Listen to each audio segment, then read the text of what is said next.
Hello, જય માતાજી. સ્વાગત છે તમારું અમારી ચેનલમાં. તો આજે આપણે બનાવવાના છીએ દમ આલુ.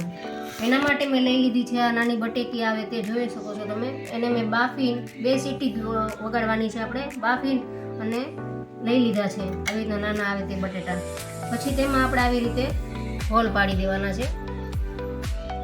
હોલ પાડવાનું કારણ એ છે કે આમાં આપણે તમે જે ગ્રેવી કરો તે અંદર સુધી પહોંચે એટલે આવી રીતે આપણે એને હોલ પાડી લેવાના છે. બધા બટેટાને મેં હોલ પાડી લીધા છે. હવે આ બે વસ્તુની આપણે ગ્રેવી બનાવવાની છે. આ ટમેટા લીધા છે, આ કાજુ લીધા છે, આ ડુંગળી, મરચાં, લસણ અને આદુ, આ બેયને અલગ અલગ આપણે મિક્સરમાં ક્રશ કરવાનું છે. આ બધા આપણે જે મસાલા છે એને આપણે પાણીમાં પલાળી લેવાના છે. મરચું છે, ધાણા જીરું છે, ગરમ મસાલો છે, મીઠું છે અને હળદર છે એ આપણે પાણીમાં પલાળીને એક બાજુ રાખી દેવાનું છે. આવી રીતે આપણે પાણીમાં પલાળી દેવાનું.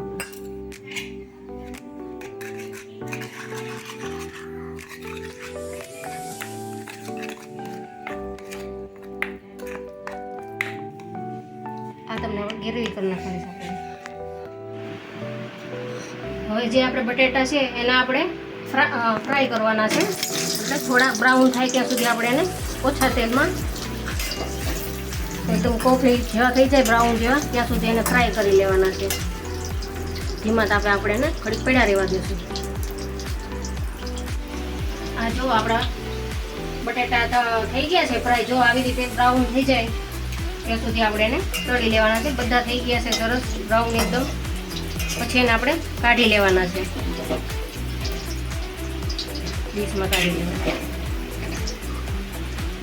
જે બટેટા આપણે ફ્રાય કર્યા હતા એમાં ને એમાં જ હવે આપણે વઘાર કરશું. એના માટે આપણે લીધા છે ખડા મસાલા, જીરું, તમાલપત્ર, લાલ મરચાં 2 અને આ મરી ખડા મસાલા લીધા છે.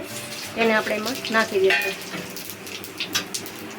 આ આપણા રોજિંદા મસાલા છે જે રોજ વાપરતા હોય. હળદર, હિંગ, આપણી ગ્રેવી કરેલી લસણ અને ડુંગળીની એ નાખી દઈશું આપણે.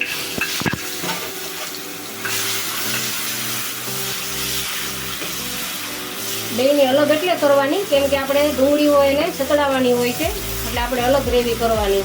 ડુંગળીને પહેલાં આપણે સાતળવી પડે છે. જરાક વાર સતળાઈ જાય પછી જો તમે અગાઉ બધું આ તૈયાર કરીને રાખ્યું હોય ને તો આ દમ આલુમાં બનાવતા જરા પણ વાર લાગતી નથી. આ આપણે જે ચટણી કરી હતી તૈયાર બધો મસાલો સૂકો એ આપણે નાખી દઈશું. અને છોકરાઓની તો ફેવરિટ હોય છે દમ આલુ. નાની બટેટી હોય એટલે એ જોઈ જોઈને છોકરાઓને બહુ ખાવાનું મજા આવી જાય.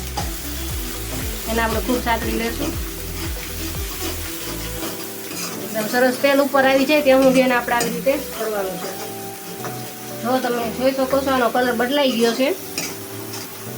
તેલ પણ ઉપર આવી ગયું છે. હવે એમાં આપણે નાખી દઈશું આ જે ટમેટાની ને એની આપણે કાજુ અને ટમેટાની બનાવેલી હતી એ હવે આપણે નાખી દઈશું. તમે તમારા ઘરમાં જેટલા સભ્યો હોય એ પ્રમાણે બધી વસ્તુ લઈ શકો છો. થોડી વધુ ઓછી વધુ એવી રીતે કરી શકો છો. એને પણ આપણે ખૂબ સાતળી લેવાની છે. તીખું જે રીતે ખાતા હોય એ રીતે તીખું લઈ લેવાનું. મરચાં, લાલ મરચું, કેમ કે છોકરાઓને ખાવું હોય તો બહુ તીખું ન આપણે કરીએ છીએ. આને પણ તેલ છૂટું પડે ત્યાં સુધી આપણે આવી રીતે હલાવી લેવાનું છે. જો તેલ છૂટું પડવા માંડ્યું છે અને કલર પણ સરસ આવી ગયો છે એનો.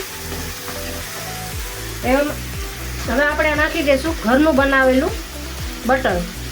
આવી રીતે આપણે એને બટર નાખી દેવાનું છે. આમાં તમે દહીં પણ નાખી શકો જો તમને ભાવતું હોય તો. અમે આમાં દહીં નથી નાખતા પણ દહીં સારું લાગે આમાં. તમારે નાખવું હોય તો તમે નાખી શકો.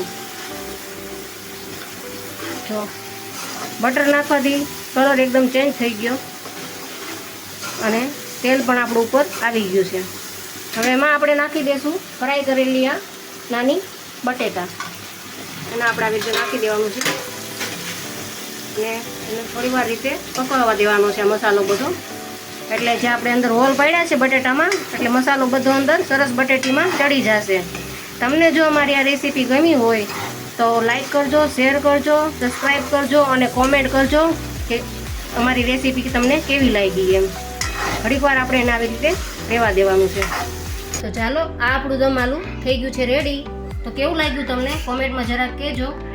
એને આપણે આવી રીતે સર્વ કરો અને તમને જેવી રીતે ભાવે પરોઠા સાથે રોટલી સાથે એને તમે ખાઈ શકો છો. પરોઠાય ચાલે અને રોટલી પણ ચાલે.